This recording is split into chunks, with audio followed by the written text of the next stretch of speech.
girl voice tonight. I want to say good evening and thank you for showing up for this civic engagement event.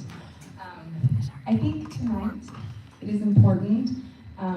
We're all here, looking for a choice, which I think Illinois Congressional District 15 has lacked for a long time. We're gathered here tonight as neighbors, as Midwesterners, and as people who still believe that community matters. I might be biased, which is fine, but I believe that the Midwest produces some of the kindest and most selfless people.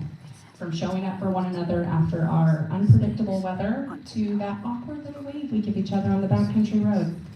It's clear that we value one another, and it's time that we make that our priority again. And I think that's what this is tonight, taking care of the people in this state, in this district, and in this town. Lately, there's been a lot of talk of the world's first trillionaire. And while I think that number is really hard to imagine, what's easier to picture is the people in this district right now trying to stretch from paycheck to paycheck to put dinner on the table right before the holidays. It can feel discouraging at times, but I think it's worth remembering, regardless of your party or politics, that we have far more in common with one another than we ever will with the top 1%. That I can promise you, from being inundated by hospital bills, student loan debt, or living paycheck to paycheck. While the wealth inequality grows right before our eyes, we share these struggles. And tonight we begin the conversation about what true representation looks like. Honest, local, and focused on the people of Illinois 15th District. Now I'm going to welcome our candidates, and they are all going to give you 2 minutes of their thoughts, their policies, whatever they would like to share with you tonight. We are going to start with Mr. Paul Davis, and I will hand it over to him now.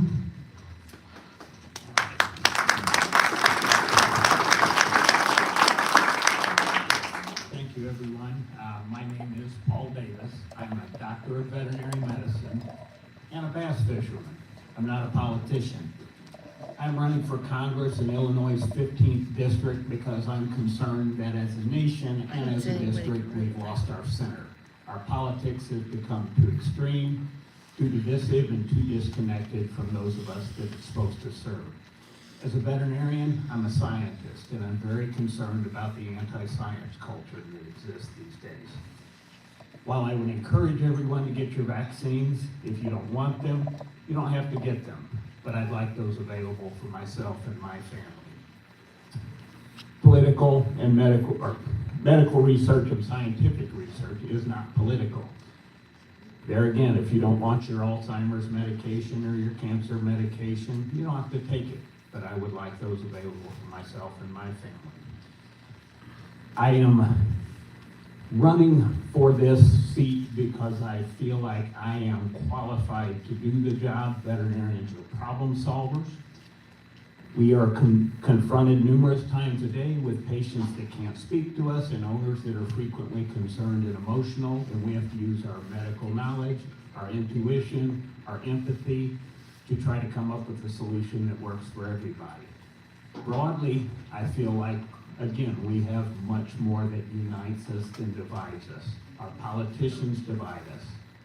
I will vow as your representative in Congress to represent you in the 15th District. Not a president, not special interest groups, just you. Thank you.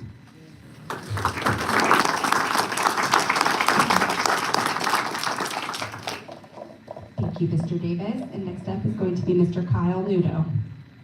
Hi there, folks. My name is Kyle Nudo, as she said, and I'm running to defeat Mary Miller. I think a lot of the folks here in this room all share that goal, that she should be defeated, and hopefully I can earn your vote. A lot of people like to ask me, where I'm from.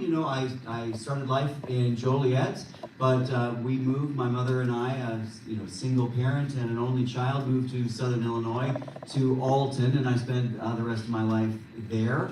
My summers were spent on the farm in Pike County in a tiny little town called New Canton. If you know where that is, then you know where the one stop sign is. And it's a funny thing, the way that this district is shaped, it just whips around the state, 35 counties.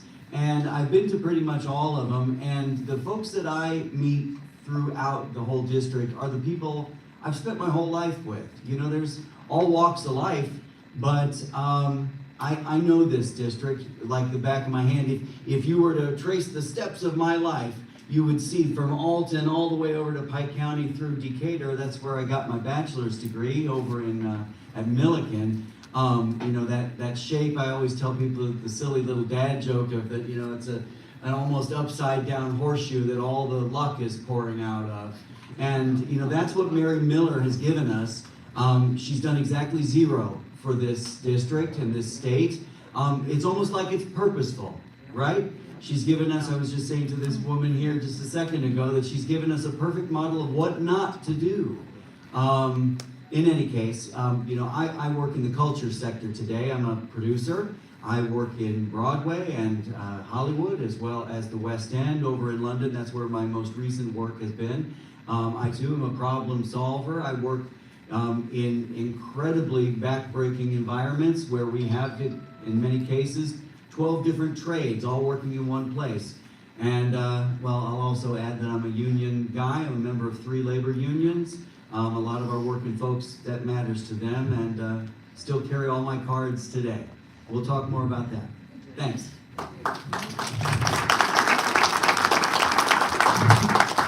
Thank you, Mr. Nudo. Next up is Mr. Randy Raley. No, I think Mary Miller's up. It says here.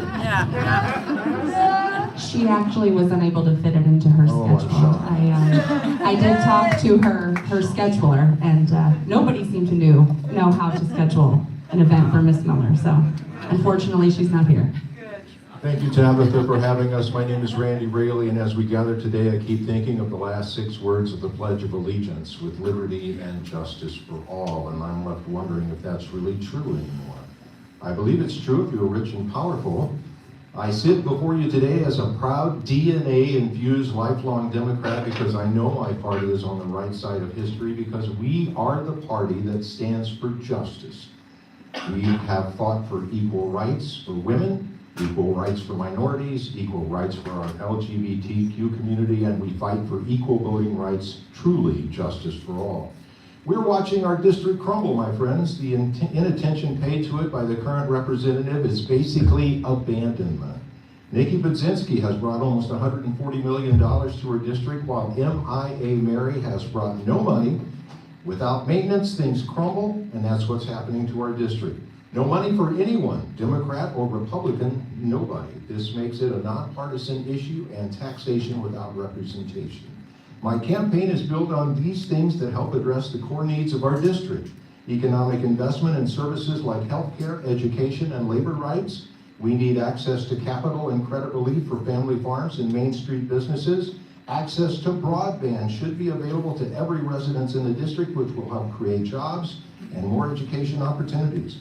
We must protect the pillars of community life, our schools, our hospitals, our nursing homes, and those quality jobs that go with them. I also stand with my union brothers and sisters who built this district. I will vigorously defend the right to collective bargaining and will push for increased federal funding for union apprenticeship programs. I will make sure every dollar sent home from Washington will go to good union jobs. A fight for the farmer, the small business, the student, the worker, the guy who works at the gas station, and the person who bags your groceries is all the same fight. I believe in the power of local leadership that knows the difference between a political talking point or a meme and a struggling family. And finally, I ask you to let me be the voice of common sense, a relentless voice for the people who have built this district and make this district their home. I ask for your support, your trust, and your vote. Thank you, Mr. Raley.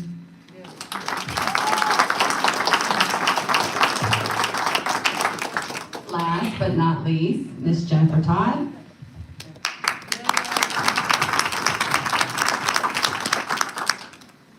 Good afternoon. It's not evening yet. She said, my name is Jennifer Todd. I'm a second-generation nurse, a single mom, and a daughter of a veteran and a union member. The reason why I got into this is that she ran unopposed. And back in January, I decided to look into it. And I've been going strong ever since. I'm just like every one of us here in this audience tonight. I have been on SNAP benefits. I have been on Medicaid. I have been on unemployment. I know what it's like to wonder, how am I going to put new shoes on my daughter before school starts? Those are things that I have dealt with paycheck to paycheck to paycheck. I'm still working from paycheck to paycheck to paycheck. But this is more important than that. With me being a nurse, the big ugly bill, when they came out, put me nearly in tears with all the benefits that is going to be taken away from nursing homes. Will end up closing because they rely 80 to 90% of their income that comes in through Medicaid payments. So those individuals that are going to be kicked out of the nursing home will end up having to go home, whomever their guardian is. Well, their guardian could possibly already have 2 to 3 jobs. They're going to have to quit those jobs, be able to take care of their loved one, and what's going to end up happening is people are going to die. And that's not who we are as a country or as a district. Also with Medicaid, people don't understand how much Medicaid and our education department go hand in hand. That you have to have the Medicaid services that help pay for everything that goes on for our Title I kids. And thank you. Thank you, Jen.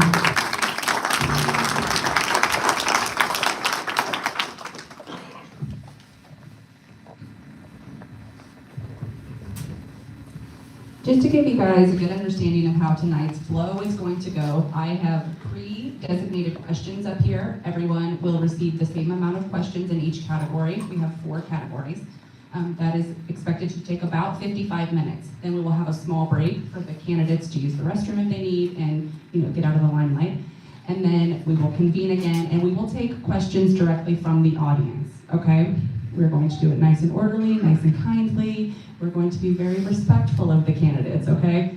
And I'm not saying you can't give them a hard time, but they have not elected yet, okay? So let's not give them Mary Miller's animosity. So for the first category, we're going to dive into finance and earmarking. And if you have never heard the word earmarking, that's okay, because I have a little bit of information for you. Just to let you know, I am a senior at UIS. I am studying politics, and I hope to move into their grad program also in politics as well. So I'm extremely interested in the inner workings of the political system. So throughout American history, one of the most debated responsibilities of Congress has been how federal money is raised, spent, and brought back home. From large infrastructure projects to small community grants, these funding decisions reflect both national priority and local needs. Earmarking, now formally called community project funding, is the process by which members of Congress direct a portion of federal budget towards specific local projects, such as roads, hospitals, or workforce programs. These funds come from the annual appropriations bill that Congress passes, meaning they are part of an overall federal budget rather than new or additional spending. Supporters say earmarks allow representatives to directly advocate for their district's priorities, while critics argue that they can lead to waste and favoritism. As we move into this first section, we will hear from the candidates about how they view fiscal responsibility, federal investment, and their duty to bring resources home to the people they serve. Ms. Jen Todd, since you went last, you will be first for questions. We'll just go back down this way. All right. How would you ensure that rural or underserved parts of the district benefit equally from federal spending and infrastructure programs? First of all, you have to get out there and find out what's going on. That's the major thing. You need to be able to go out into the community to find out what is needed. And that's what's not happening right now. There could be communities that need a new water treatment plant, new sewer treatment plant, or just new infrastructure altogether. And no one's listening. And that's where I come in. I've been listening for the last 10 months now, and going forward and moving things forward that our communities need this. We have so many towns, villages, and townships that need things done that they can't afford to do on their own. And that's what that money, that tax money that we pay, that's what that's for. And that's what we have to bring back. It's just boggles my mind how you cannot help the people that you're supposed to be serving. And that's what we need to do. We need to get back to that.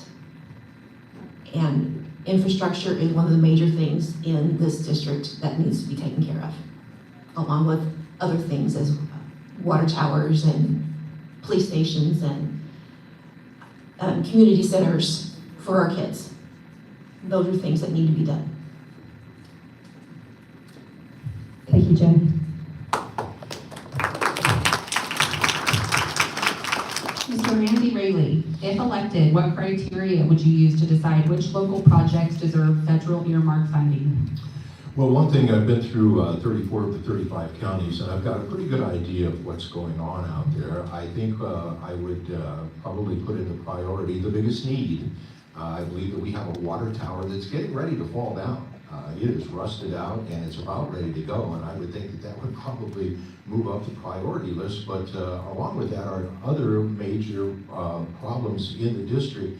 There has been no maintenance in the district for so long that the list is really, really long. And so one of the things that I would do is go back and make sure that I have the priorities in order, of which the importance of getting those federal dollars back. Now, the one thing about Mary Miller, and I've heard her say this, is that she thinks that federal funds should not be used for local projects. And I'm thinking that's our job. That's our job, is to take that money that's out there. It's out there, it's already been allocated, but for some reason it hasn't been distributed to the district. One of the things that I would do to start with, one of my main priorities, is make sure that every resident has access to broadband in this particular district. That will raise the education level, and it also will create new jobs. So I think that would probably go to the top of my priority list, and then it would be the local projects that we need, that all of us, I believe, are aware of. We've got failing water towers, we need a new sheriff's office in a county, we have an ambulance district that's getting ready to expand. And so again, broadband for every residence, I think, would be my first priority, and then I would go through and make a list of the local needs according to need. Thank you, Mr. Rayleigh.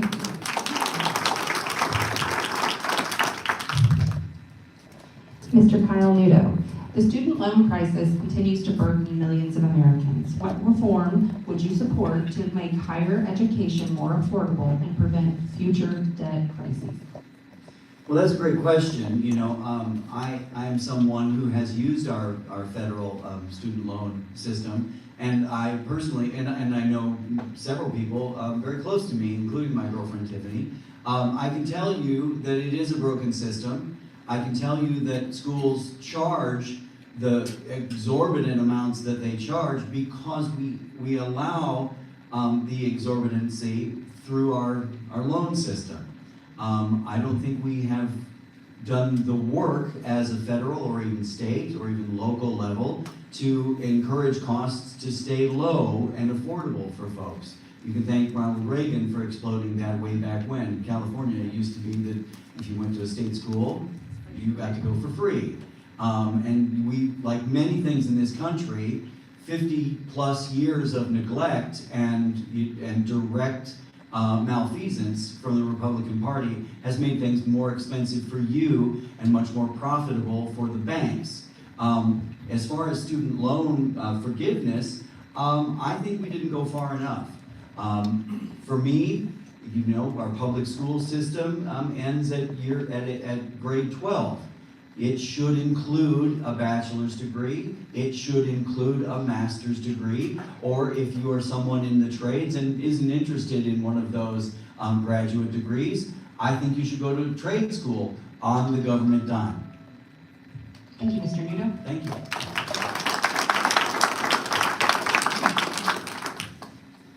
Paul Davis, tax cuts are often framed as a way to stimulate the economy. In your view, which income groups or business types should benefit most from tax relief and why? I think the working class should benefit from tax relief.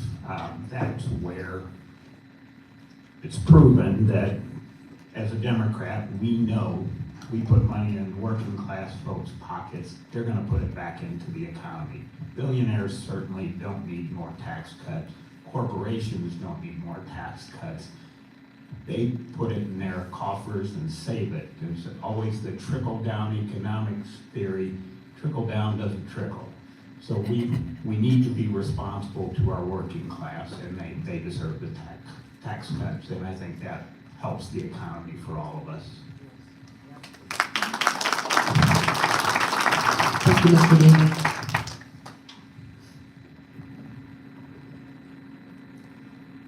Mr. Raley, you've not gone first yet, so I think you're up next. You guys are each gonna get 2 questions in this category. So because you haven't went first yet, I'm gonna go to you next, if that's okay. All right. Keep you on your toes. What partnerships, public or private, would you promote to drive economic development and job creation here at home? Well, I think one of the partnerships I would drive would be to make sure that we have in this district businesses that can expand their business in this district to include more workers. Different programs that I would hold dear would be increased SNAP benefits and a number of things that helps this area, because the thing about this area that people really don't realize, it is so rural, and the population here is older. Another thing that I would is expand Medicaid in this area and Medicare and make it more affordable, and that would also eliminate the gap when it comes to Medicare being taken out of your taxes. If we can get rid of that particular cap that we have, we can get more Medicaid and Medicare money in this district because we need it. Like I said, the age of this district is older, the income is lower than the national average, and so programs like that, and programs like Medicare and Medicaid and SNAP benefits, I want to make sure that we not only keep them, but we enhance them and we expand them.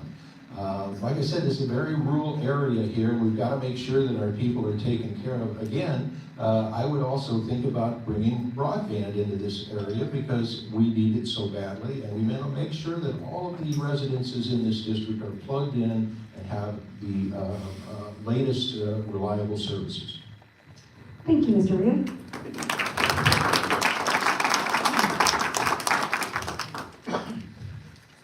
All right, Kyle Nudo. How would you balance the need for fiscal responsibility with the desire to secure federal investments and earmarks for the district's priorities? Can you ask that question again? Absolutely. Let me slow down. How would you balance the need for fiscal responsibility with the desire to secure federal investments and earmarks for the district's priorities? Well, I have to say, I don't see a distinction between the two things. Fiscal responsibility for this area requires federal investment. The neglect that we've seen in this state from our friends that wear the red hats, I feel like that's what's driving not only wages down and families out of business and families out of state, but it's also crumbling our infrastructure, and that's driving businesses out of state. What does that mean? Well, then ultimately it means there's no jobs. Now, I'm a working class guy, and I stand to represent the working class. If we're going to have a working class, if we're going to have a middle class, we have to be able to pay those people a living wage. We have ignored for the whole of my life the wage, the base wage floor being a living wage. A single income can no longer afford a family. I mean, I talk to folks when I go door to door, and you see 3, 4, and 5 working adults supporting that family. So in terms of fiscal responsibility, I say that ain't it. And if we're going to support our people, we're going to have to bring in a lot more money. The money that Mary Miller owes us should be brought in so that we can build our better schools and continue to bring in investment from other business partners and lead to better union wages. Thank you, Mr. Ludo. Mr. Paul Davis, many argue that the federal tax code favors large corporations. What changes, if any, would you propose to create more balanced system that supports small businesses and working families? That moves a little bit back to the last question I answered. I think we need to tax billionaires, tax corporations appropriately, and by that, it means that they should bear the burden of the profits that they make. The working class should benefit from tax cuts. Those tax cuts, again, will stimulate our economy. That will get more money flowing out into small businesses. In our district, we need to do what we can to support our farmers too. These are small communities. They rely very much on farmers and what the farmers bring into town, because if the farmers are successful, the small businesses in town, the restaurants,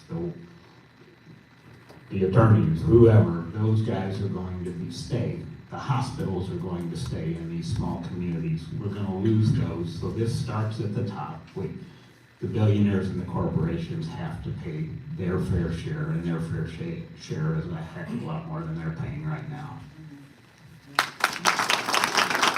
Thank you, Mr. Davis. Our final question for the finance category will go to Ms. Jen Todd.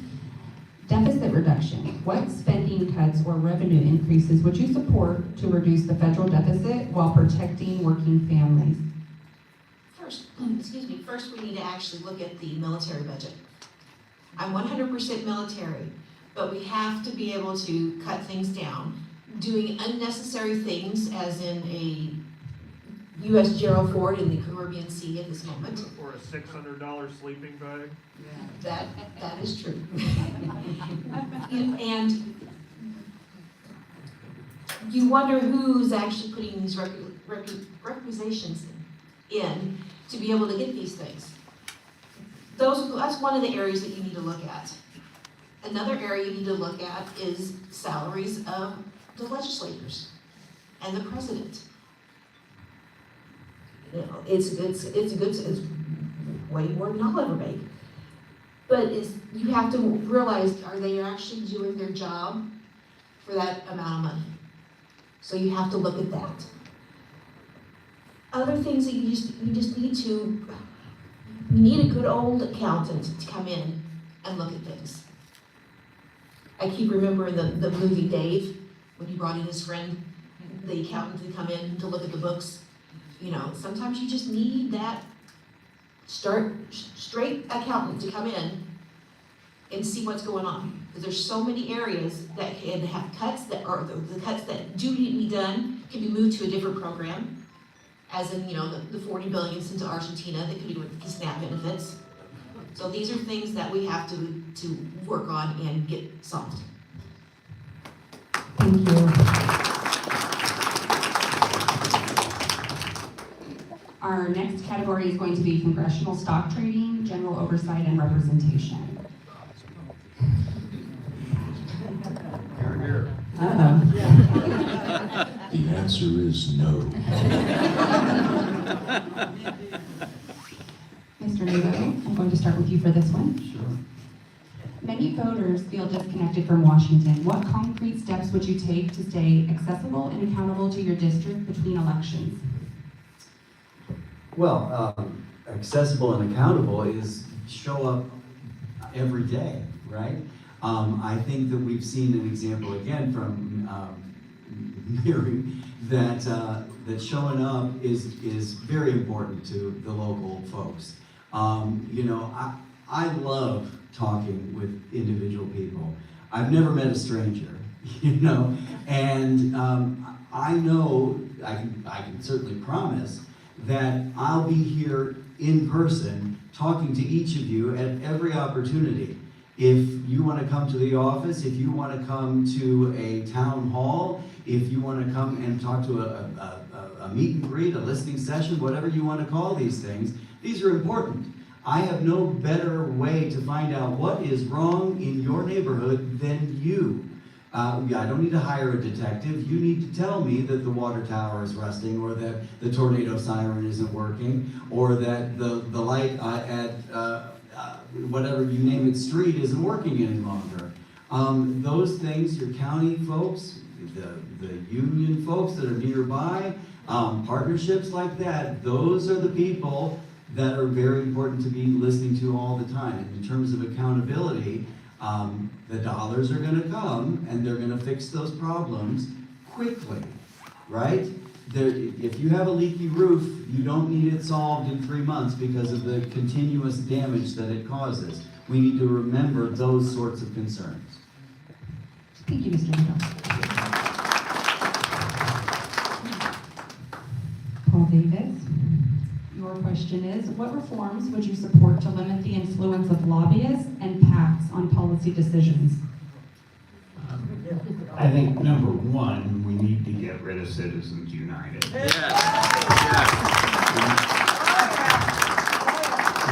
need politicians to wear sponsored jerseys so we know who's bought and paid for them.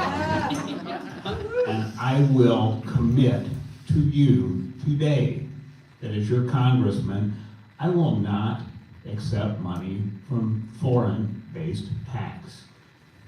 Doesn't mean I'm against being a major player in the world, but it means I am your representative here in the 15th district, and I'm a United States congressman.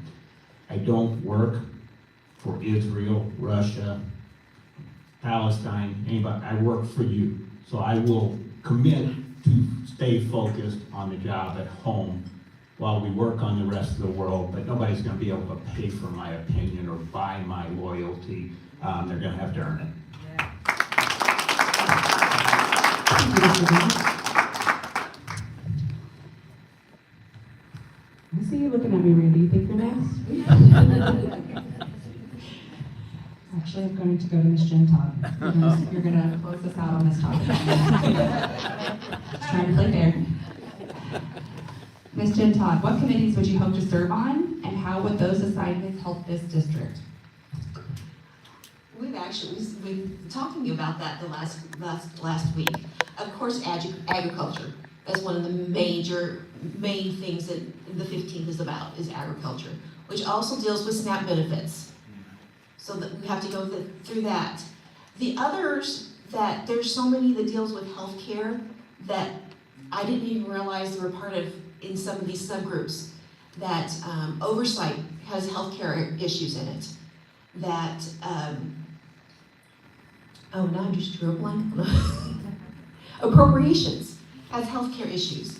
So these are things that what I'm good at, what I can bring to the table, is making sure that Medicare actually has rules that make sense, that don't deny things for just one little thing. Same thing with Medicaid. All the rules there have to be revamped. And whoever has, they want to have this one service done. Well, we have to be able to get it done. And Medicare has to pay for it. And those are things that I want to work on, in the committees that I want to work on to do that. I also want to work on with Veterans Affairs. I know the issues of having to get someone into the VA. Right before my mom passed away, that I had to get my dad into the VA because he wasn't quite eligible for Medicare yet. And then all the different little hoops we had to jump through to be able to get him to get VA services. That needs to be more streamlined. And you have a discharge, you should be able to get VA benefits.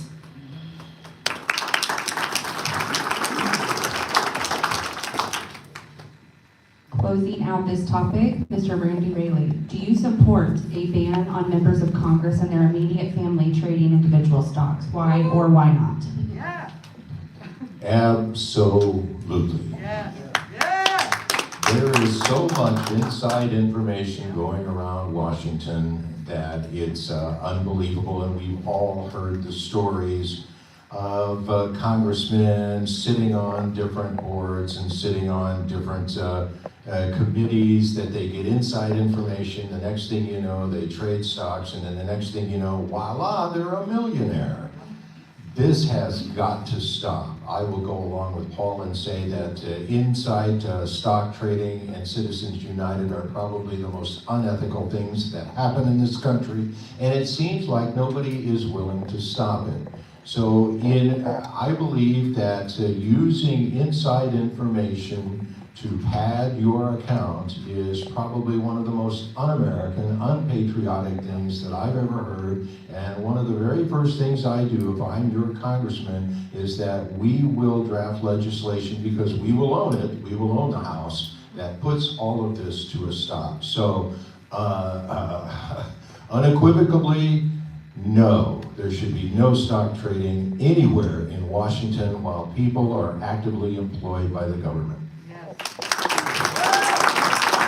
Thank you, Mr. Riley. Category number 3 is going to be Medicare, Medicaid, SNAP benefits, and food security. I did prepare a little speech just to give you guys a background on how SNAP benefits work in case anyone is unfamiliar. Across Illinois, nearly 1 in 6 residents, about 1.9 million people, rely on the Supplemental Nutritional Assistance Program, or SNAP, to help put food on the table.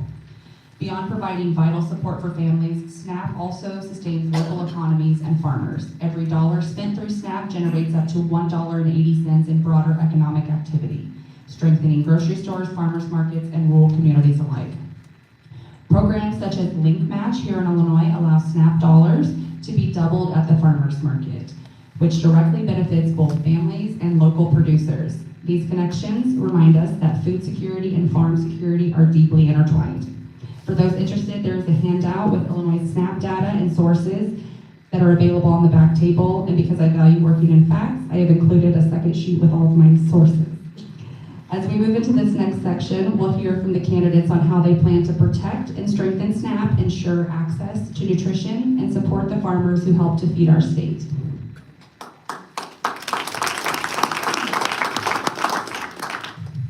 No applause, guys. I'm not running. Yeah. No, this has highlighted for me that I do not want to work within politics. I want to be a sideline player, but I do not want to work within politics. We have plenty of great candidates here. All right, for our first question, we are going to start with Mr. Paul Davis. Would you support expanding Medicare coverage for dental, vision, and hearing care? Why or why not? The short answer is yes. And I would go further than that. I would support Medicare for all.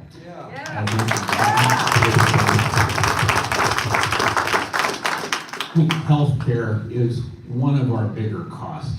Jen was talking earlier about military spending or defense spending, or these days, war spending. We spend $5 trillion a year on medical care in this country. We spend $1 trillion on defense. So where can we trim that? We spend twice as much as any other developed nation on this planet on health care. All of us can agree, half of that, if we spent $2.5 trillion on health care, boy, we'd save some money. We could do a lot, expand a lot of programs. Thank you, Mr. Davis.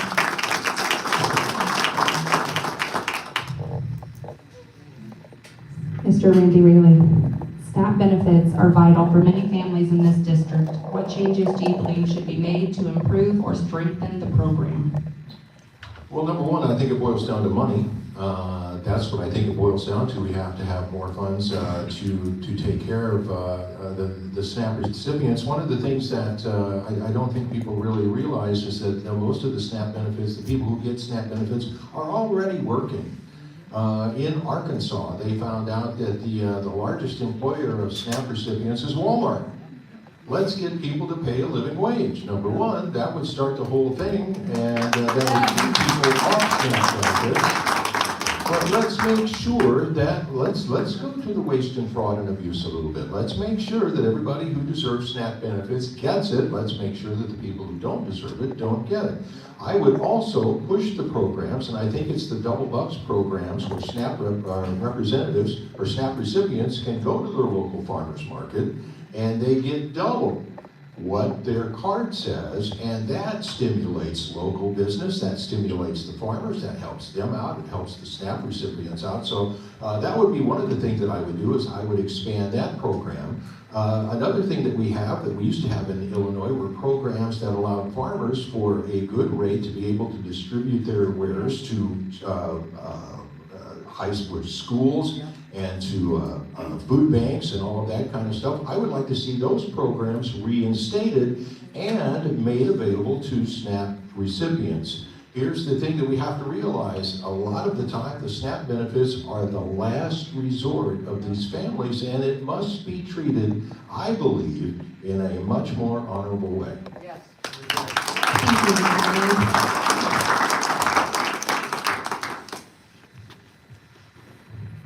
Mr. Kyle Nudo, many healthcare providers in rural areas struggle to stay open due to low reimbursement rates. What reforms would you advocate to ensure access to care in all parts of the district? Well, the reimbursement rates really are kind of a problem across the country. There's a lot of doctors, I mean, everyone in this room has probably been a victim of this situation where one of your physicians may not want to take your insurance, whether it's a for-profit or a non-profit or from the federal government. I think that there needs to be a lot better administration of these things. I think that a lot of that can be easily standardized, and the federal government could lead on that very easily. No one should be denied just because their doctor doesn't want to take that form of insurance. Just because that insurance company pays a little too slowly, or just because that insurance company uses a digital platform instead of a hard copy paper, or vice versa. You see a lot of these sorts of things happening in doctors' offices, and that's easily managed. You know, I have lived abroad for a period of time, and I've mentioned earlier that I work on the West End. You know, so I have used the National Health Service in England. Everything is standardized. The forms are simple. Everything, a lot of things are done just by text. You can access your own records, all of them, no matter who your doctor was, is, or could be, from your phone. Why, in the most advanced country in the world, we can't lead, much less, learn from examples of other countries? It's foolish. Yeah.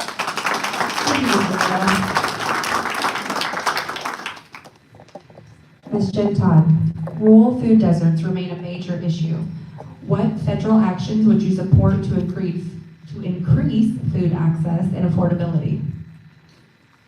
Governor Pritzker has just done this, working on putting in state grocery stores. They just started to build one in Venice, in Madison. They have to be able to have access. And to be able to do that, you have to be able to have a store. And if you don't have a store, you don't have access. So we need to be able to bring more, we need to bring back the mom and pop stores. The little grocery stores that were the center of the communities. We need to bring those back to be able to feed everyone, have the local farmers market, even the local farmers sell their stuff at the grocery store. But we need to be able to have that access, and bringing back the small mom and pops will help tremendously to be able to do that. Thank you, Ms. Todd. I think if it's okay with the audience, I'm going to move to category number 4. This might leave us a little bit more time for audience questions if there is a lot of people here who have questions. Show of hands if you are thinking of asking a question. Show of hands if you're thinking of asking a question. Okay, come on. All right, we're going to move into farming and small business development.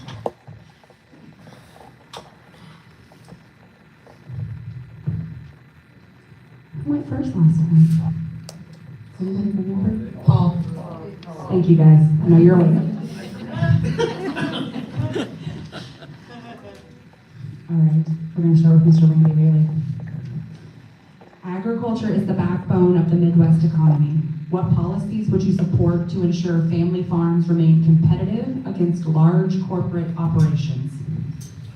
Well, one thing you have to realize is that we basically have 4 companies running when it comes to livestock from beginning to end. We have basically 4 companies that own all of the slaughterhouses and all of the packing plants and all of that kind of stuff. So one of the things that I would do is I would break that up. Teddy Roosevelt was one of my all-time heroes, and he basically went into Washington and started breaking up the monopolies. And I think we've got to start doing the same thing, because we have these 4 basic companies that control everything. One of the things that I would do is I would filter more federal dollars down to the local slaughterhouses and the regional places that stimulate local jobs and stimulate the local economy. Again, when we're dealing with these monopolies like this, whatever they say goes, and a lot of these guys are in violation of federal law anyway when it comes to employing immigrants. So I think if we can focus on more regional and more local outlets to take care of the farmers and things like that, I think we're going to be in a much better way. Again, when you talk about who owns what, I think in the last 20 years, this country has got on this mega merger kick that is killing rural America. Yes. Because the wages, the working conditions and all of that are controlled by people who have nothing to do with this district and who don't care a darn about anybody who works for them. So if we can start breaking up those companies and start focusing more on regional and local packing plants, I think we'll be much better off. Thank you, Mr. Raley.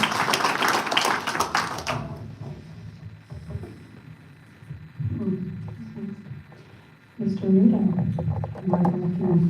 Access to capital remains a major barrier for rural entrepreneurs. What steps would you take to expand small business lending and reduce red tape for startups in the district? Well, I think that, as you say, access to capital usually depends on a variety of factors. You know, I don't know, raise your hands, folks. Has anybody ever asked for a loan? Does anybody own a house? All of those things, right? Student loan. Yeah, who qualifies for the loan has been a real problem for people across the country, especially here locally. Does anybody remember that we used to have a federal law called Glass-Steagall? Yes. Yeah, we need to reinstate that. For those of you that don't remember that, it broke up the banks and it separated the 2 types of banks, corporate banks from local, you know, banks that would give you a typical loan, you know, a personal loan, those sorts of things. I think we should easily incentivize for the average Joe, right? We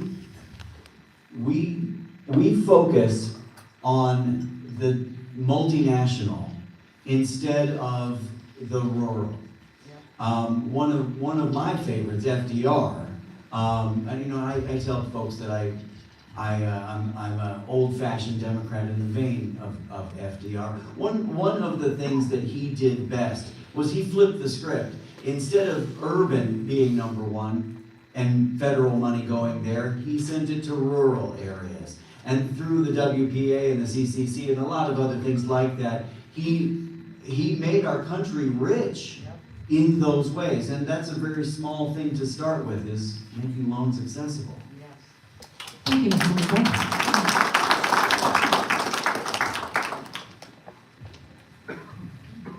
Mr. Paul Davis.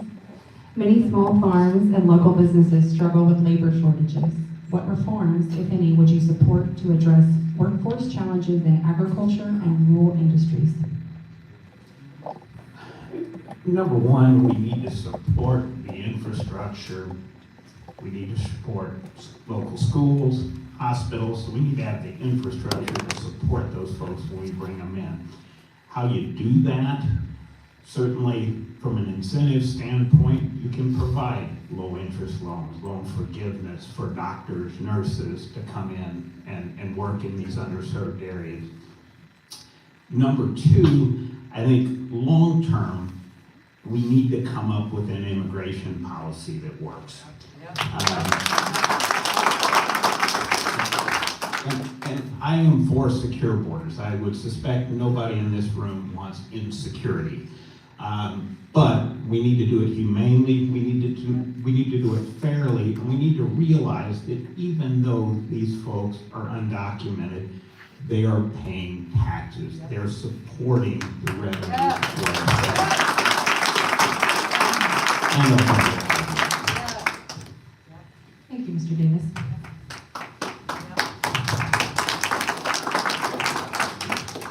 Ms. Jen Todd, local food systems and farmers markets strengthen communities and economies. What policies would you support to boost local production, processing, and farm-to-table initiatives?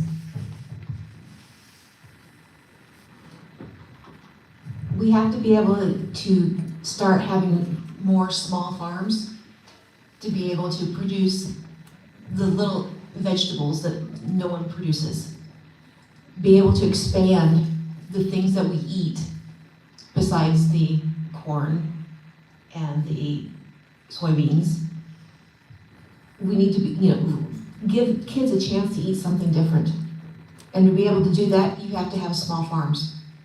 Small hobby farms, several acres farms, to be able to do that. And to be able to do that, they have to have the money and the capital to do it. And we need to expand the Small Business Bureau to increase their ability to get the loans out and to help those who want the loans to be able to manage and to be able to actually make a profit to continue to do what they need to do. So we have to be able to have the Better Business Bureau staffed better and more of them to be able to get out and give the services to everyone who wants to be able to start their own business. Thank you, Ms. Todd. Time is allowing. We're going to go with one more question for each of you in the farming and small business category, and then we will break, so you guys to have a break. All right, we're going to come back down here to Mr. Paul Davis and just work our way back. Rural broadband and infrastructure gaps still limit farmers and small businesses. What federal investments would you champion to close those gaps? The first thing I would do is to do my job as your congressman and bring back federal funds to this district.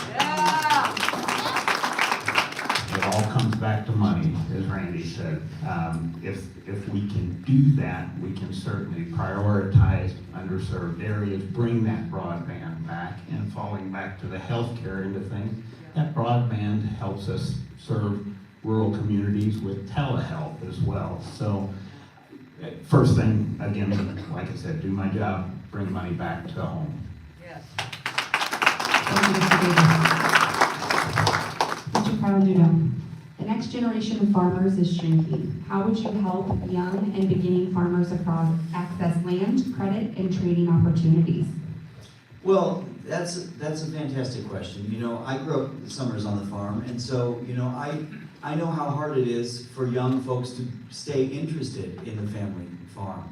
I think as several of us have said, and as I said before, it falls to income, right?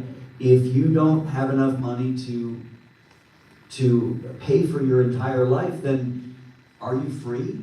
Do we have the liberty that we are singing about on the 4th of July? I don't think so. I don't think of it that way anyway. So for young farmers, there has to be, an income imperative for them. A lot of the guys that I knew that grew up on the farm that went away, it's because they could get paid a better job somewhere else. And we have seen over the course of my lifetime, some 50-some years, that corporate farming and multinationals have gobbled up those family farms. Used to be when a farm was going under and they were going to auction off that land, all the farmers would gather around and no one would bid. Remember that? That's not just a story. That happened.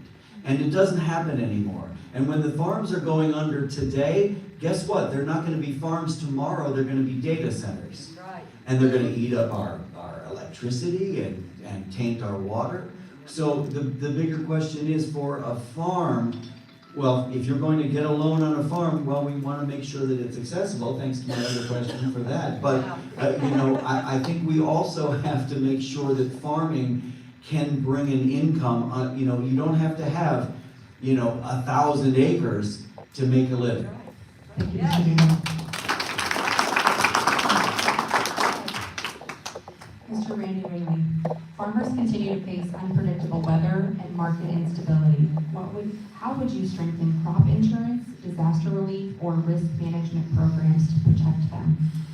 Well, I think the underlying theme here is show us the money, okay? I think that we have to have earmarked funds that go to that. We have to have some kind of a rainy day fund that will go to these farmers who suffer tornadoes, and it seems like we're getting 500-year storms every 5 years now. So we've got to make sure that the farmers are using their farms in an environmental way. And I believe, like we've all said here, that the funds are available to help in this. Number one, we've got to start working against climate change, and I'm afraid that I hope it's not too late, but we've got to start working against climate change. And when it happens to farmers, there should be some kind of a rainy day fund set aside, low interest loans or no interest loans that help the farmers get back on their feet and can continue the work of feeding the nation. So again, it all boils down to money when it comes to taking care of farmers, but then again, we can walk with the farmers and make sure that they're environmentally friendly and they're doing things that don't harm the environment, and make sure, like I said, we have a rainy day fund to take care of these guys, because again, I think that this is the most important component of our district, is taking care of the farmers. Thank you, Mr. Raley.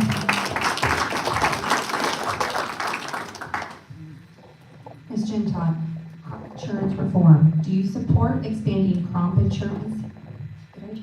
Crop insurance options for specialty crops and small producers? Let me ask that question again, just to make sure we got it all out.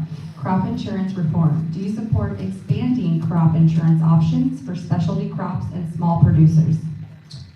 Yes, but first and foremost, we need a new farm bill. That's one thing we haven't had, and we need a new farm bill that can address all these issues that the crop insurance, which I'm still learning about. We don't have that farm bill, we don't have anything. We can't do anything at all to protect our farmers. And we need to be able to protect our farmers. They feed America. They actually used to feed the world, and they need to get back to feeding the world like they did.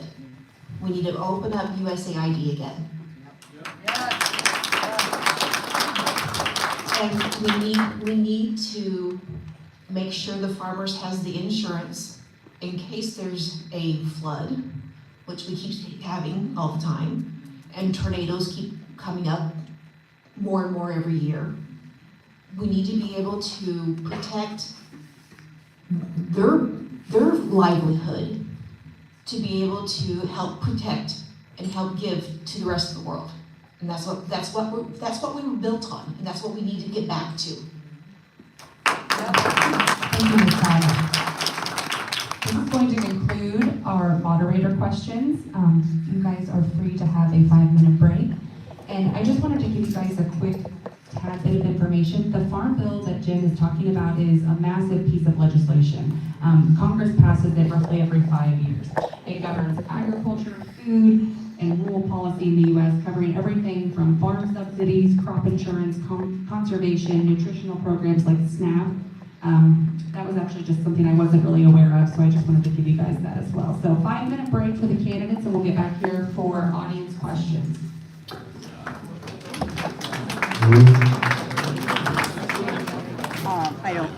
I may if she wants to keep YouTubing it. I'm sorry, she was looking at me, she got pointing at your shoulder. Oh, and I was like, what is she pointing at? And then I saw it. I was like, Gave him the flick. I was afraid it was, I thought it was him ready to crawl this way and stuff, and so I was like, I thought he could get a picture of me. And then it started, oh, thank you so much. It jumped me quite a bit. Because it tried to jump over. Yeah, she is. You got choices, right?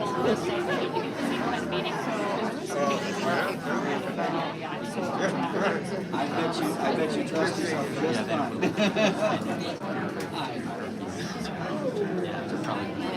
I think that should go back to like Oh, gosh. like double the snap. That's a good idea. A number of ballots. I've never heard that one. Yeah, so I think that's a good idea. Like if you want to spend SNAP benefits, it's double money when you go to the farm. You're buying, produce, the healthy stuff. Oh,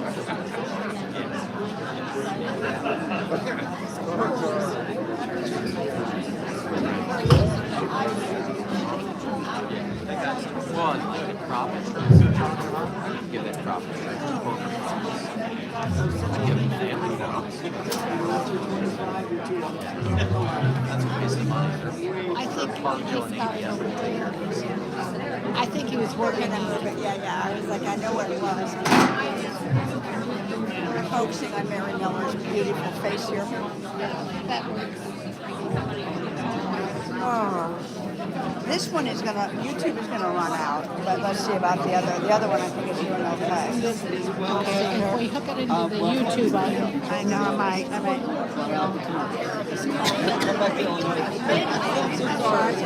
I'm not sure. We don't have, oh, there it is. Yeah, I don't know which one it needs.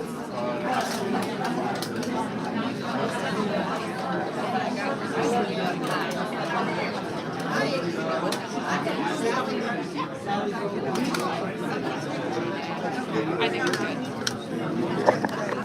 Phone in. Yeah, well, I'm saying Then you I'll let are. you You have haven't this, too. stoned Okay, anybody or perfect. anything. You guys are doing really well.